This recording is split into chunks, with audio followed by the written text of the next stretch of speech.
नमस्कार दोस्तों, आज की वीडियो में हम लोग रैशनल नंबर्स के बारे में बात करेंगे। रैशनल नंबर्स क्या होते हैं, रैशनल नंबर्स के एग्जांपल्स क्या हैं और रैशनल नंबर्स का डेसिमल एक्सपेंशन क्या होता है। तो चलिए शुरू करते हैं। रैशनल नंबर ऐसे नंबर होते हैं जिनको हम p/q के फॉर्म में लिख सकते हैं। p और q इंटीजर्स होने चाहिए और q 0 के बराबर नहीं होना चाहिए। जैसे 1/3, 4/7, -8/9, -3/11 एक्सेट्रा। ये सारे ही रैशनल नंबर्स हैं क्योंकि ये सब ऑलरेडी p/q के फॉर्म में हैं और इन चारों एग्जांपल्स में जो q की वैल्यू है वो 0 के बराबर नहीं है। अब हम लोग कुछ इंटीजर्स को देखेंगे और पता लगाएंगे कि ये इंटीजर्स रैशनल नंबर हैं कि नहीं है। तो -4 एक इंटीजर है, लेकिन क्या -4 एक रैशनल नंबर है? अगर रैशनल नंबर है तो इसे p/q के फॉर्म में लिख सकते हैं। तो जी हाँ, -4 को हम लोग -4/1 लिख सकते हैं। तो -4 p/q के फॉर्म में आ गया, इसलिए -4 भी क्या है, एक रैशनल नंबर है। उसी तरह 5 को हम लोग 5/1 लिख सकते हैं, इसलिए 5 भी रैशनल नंबर है।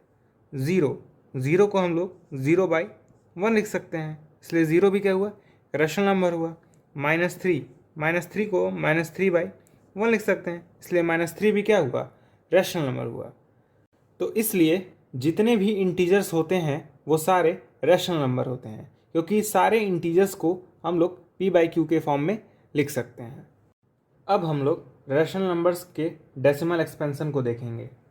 तो 1/2 एक रैशनल नंबर है। 1/2 का डेसिमल एक्सपेंशन क्या होता है, 0.5।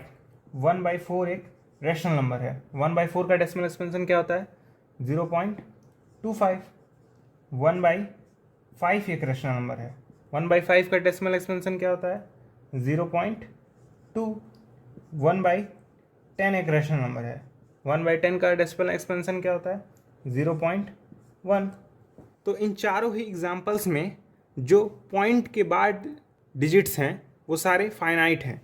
पहले एग्जाम्पल्स में पॉइंट के बाद एक ही डिजिट है, दूसरे में पॉइंट के बाद 2 ही डिजिट हैं, तीसरे में पॉइंट के बाद एक ही डिजिट्स हैं और चौथे में पॉइंट के बाद एक ही डिजिट्स हैं। तो ये चारों ऐसे रैशनल नंबर्स हैं जिनका डेसिमल एक्सपेंशन कुछ फाइनाइट नंबर ऑफ डिजिट्स के बाद टर्मिनेट हो जा रहा है, रुक जा रहा है। तो ऐसे रैशनल नंबर्स को हम लोग टर्मिनेटिंग रैशनल नंबर्स कहते हैं। अब हम लोग कुछ और एग्जांपल्स को देखेंगे जिसमें रैशनल नंबर्स का जो डेसिमल एक्सपेंशन होता है वो टर्मिनेट नहीं करता है, बल्कि उनके डेसिमल डिजिट्स इनफाइनाइट होते हैं। जैसे 1/3। 1/3 का डेसिमल एक्सपेंशन होता है 0.333 ... 1/9। 1/9 का डेसिमल एक्सपेंशन होता है 0.111 ... 1/6। 1/6 का डेसिमल एक्सपेंशन होता है 0.166 ...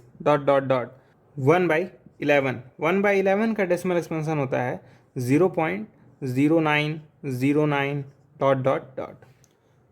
तो इन चारों एग्जाम्पल्स में डेसिमल के बाद जो डिजिट्स हैं वो कई बार रिपीट कर रहे हैं। तो पहले एग्जाम्पल में 3 कई बार रिपीट कर रहा है, दूसरे एग्जाम्पल में 1 कई बार रिपीट कर रहा है, तीसरे एग्जाम्पल में 0.1 के बाद 6 कई बार रिपीट करेगा और चौथे एग्जाम्पल्स में 2 डिजिट्स 09 कई बार रिपीट करेंगे। तो ऐसे रैशनल नंबर्स को हम लोग non terminating but repeating rational numbers कहते हैं, क्योंकि इनके डेसिमल एक्सपेंशन में infinite number of decimal digits होते हैं जो कि टर्मिनेट नहीं करते हैं। तो हम लोग को रैशनल नंबर्स के बारे में एक बात और मालूम चली कि रैशनल नंबर्स के डेसिमल एक्सपेंशन या तो रिपीट करते हैं या तो कुछ फाइनाइट नंबर ऑफ डिजिट्स के बाद टर्मिनेट हो जाते हैं। तो आज की वीडियो में बस इतना ही। अगर आपको मेरा वीडियो पसंद आया हो तो इस वीडियो को लाइक कीजिए और मेरे चैनल को सब्सक्राइब कीजिए।